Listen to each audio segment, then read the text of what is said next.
Hi guys. Firstly, sorry for looking like an aerobics instructor from the 90s. Very badly in need of a haircut over here in Auckland.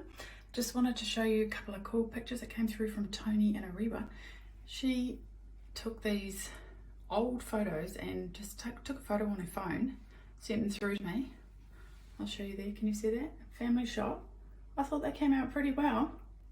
Thought she'd have them professionally scanned in, but no, just a cell phone. So there's an idea. Got some old photos lying around, stuck in albums.